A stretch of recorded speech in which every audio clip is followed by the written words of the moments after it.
प्रभु यीशु मसीह के मधुर और मीठे नाम में आज दिनांक 30 अप्रैल दिन मंगलवार को आप सब श्रोताओं का हम स्वागत करते हैं।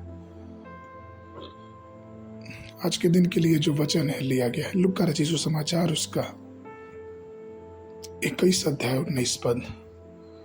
वचन कहता है, अपने धीरज से तुम अपने प्राण को बचाए रखोगे। प्रिय बुद्धिमान व्यक्ति सुलेमान सलाह देता है कि अपने हृदय को पूरी सावधानी से भरते।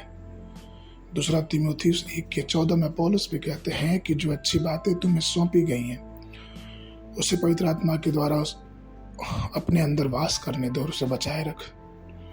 पहला तीमुथियुस 5:22 में पौलुस फिर सलाह देते हैं कि अपने आप को शुद्ध रख। प्रियो, हम जब इस संसार में हैं हमें चाहिए कि हम पवित्रता पे ध्यान दें। हम ये ध्यान दें कि हमारा जीवन कहाँ जा रहा है। जैसे कि आपने दुनिया में देखा है, लोग आपको ऐसी सलाह देते हैं कि देर शाम को घर से बाहर ना जाओ और बड़ों के प्रति अपने आदर भाव को अच्छे से रखो। तुम जिसके नीचे काम करते हो उनका आदर मान करो, उनके खिलाफ या उनके विरुद्ध में कोई बातें ना करो, नहीं तो तुम्हारे लिए कुछ परेशानियां पैदा हो सकती है। परिवार में हमेशा एकता बनाए रखो, परिवार के साथ प्रेम से रहो। ऐसी सब बातों को हम सुनते हैं और हम ये सुनते हैं अपने समाज, अपने दुनिया के लोगों के द्वारा।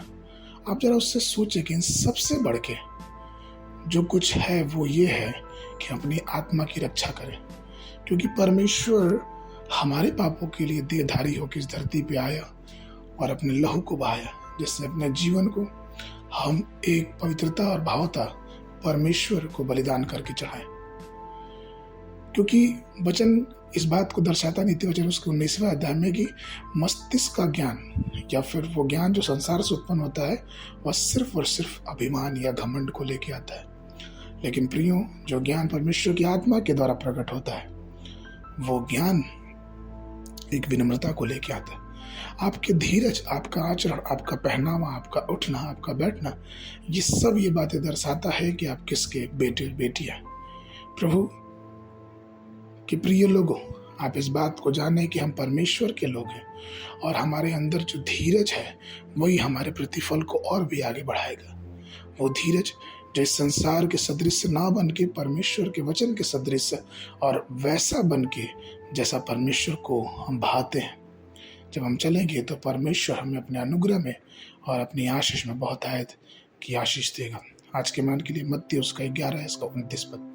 मेरा जुआ अपने ऊपर ले लो और तुम मुझसे सीखो, क्योंकि मैं हृदय में नम्र और दीन हूँ और तुम अपने मन में विश्राम पाओगे। बाइबल अध्ययन के लिए सुबह के समय पहला राजा 8 और 9 अध्याय, शाम के समय लूका उसका 21 अध्याय 1 पद से लेके 19 पद तक। परमेश्वर आप सबको आशीष देवे।